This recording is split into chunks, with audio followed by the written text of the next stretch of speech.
buhay. Isang mapagpalang araw po sa inyong lahat.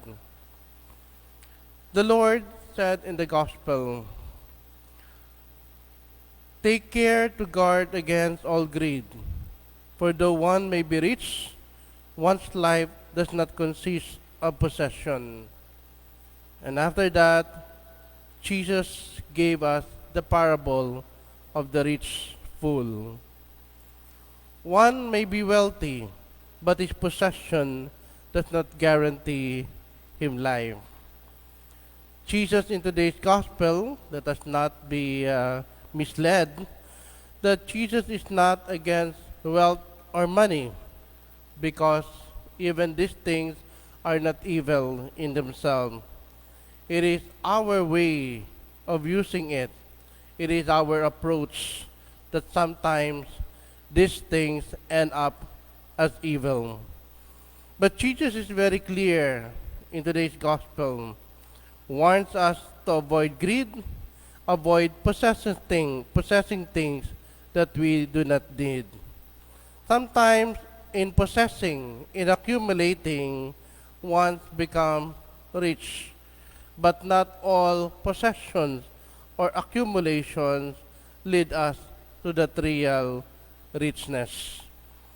Sometimes when we go into our room or into our cabinet or into our desk in our offices, we have accumulated so many little things. Ang tawag po natin doon ay mga abubot. No? Sa dami ng ating nangongolekta, tinatago, na minsan alam naman nating wala namang saysay, pero patuloy nating tinatago. This is part of accumulation. This is part of possession that sometimes these things need to be let go. Because the more that we continue to accumulate things that are not of use, the more that we continue to possess things that are not of relation, that's not needed in our life, then we end up sometimes being greedy. At yun ang ayaw ni Lord na mangyari sa ating buhay. In the process of accumulation, in the process of taking possession, we end up greedy. No? Ayaw ni Lord na mangyari sa atin yan. Kaya nga, ang gusto niya is that the more that we continue to receive abundance of blessing, the more that we must continue also to be generous in the lives of other people. To accumulate, to possess is also the much better thing is to be able to receive it. Yes, because all blessings need to be received, but blessings are not to be stored. Blessings are not to be stored. They are meant also to be shared. And so Jesus in today's gospel, in the parable of the rich fool, no? Kasi ang ginawa ng mayamang lalaki dito is that habang dumadami ang kanyang mga blessings, no? Ay gusto niyang palakihin ang kanyang garahe, the storage. But in reality, no? When we continue to be blessed and abundant blessings from the Lord, we need also to increase our capacity of giving. Kasi si Lord hindi naman naging madamot sa atin. Sabi nga, kapag si Lord ang nagbigay, siksik, liglig at umaapaw. Kung kaya't sa kanyang pagbibigay at sa ating pagtanggap, naway magiging mapagbahagi din tayo sa lahat ng taong nangangailangan ng ating tulong. But real wealth is not only about possessions or accumulation. Real wealth are the smiles of the children while they are playing. Real wealth are the joy that we bring when we visit the people who are sick. Real wealth are the happiness that we share when we reconcile with one another. Real wealth happens when we continue to be reunited with our friends and loved ones. Yan ang tunay na kayamanan na kailanman hindi mawawala. Yan ang tunay na kayamanan na ating pinapamana at binabahagi sa kapwa.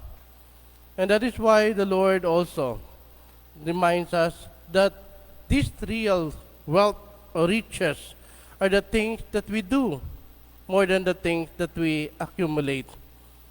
The corporal works of mercy are the things that we continue to do to gain us holiness in order for us to continue to be citizens of heaven. These are the real wealth that we need to accumulate or possess because these are the things that will help us so much. Jesus today reminds us, it will be for one who store up treasures for himself but is not rich in what matters to God. Aanhin pa ang yaman ng mundo kung hindi ka rin mayaman sa mga bagay na patungkol sa Panginoon. Remember, we are born into this world naked, and we end up into this world also with nothing in our hand. And therefore, all we need is to be able to share, to be generous, to be charitable.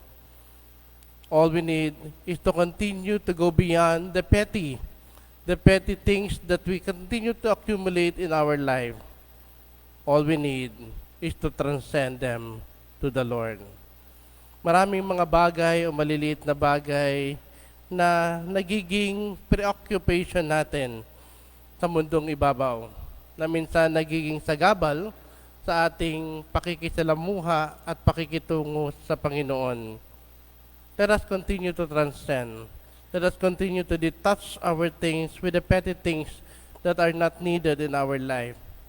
Kasi kahit yung mga abubot na ito, halimbawa, we try to continue to accumulate and possess, na kung saan dapat ang pagtuunan natin ng pansin ay mga bagay na makabuluhan at mga bagay na nakakatulong sa kapwa. Today, the Lord reminds us to continue to pray for the grace to be generous, for the grace to be charitable, because the more that we continue to be blessed by the Lord, we must increase our capacity of sharing. Brothers and sisters, mga kasambuhay, ang tunay na kayamanan ay ang pagkupkup. Ang tunay na kayamanan ay ang for us to continue to embrace the gospel, the Eucharist, and continue to do the corporal works of mercy. Again, the Lord is not telling us to avoid wealth and riches, but what matters to God, sana yun ang bigyan din natin ng balanse sa ating buhay. The gospel, the Eucharist, embracing the cross, these things will make us rich in what matters to God. May God bless us all.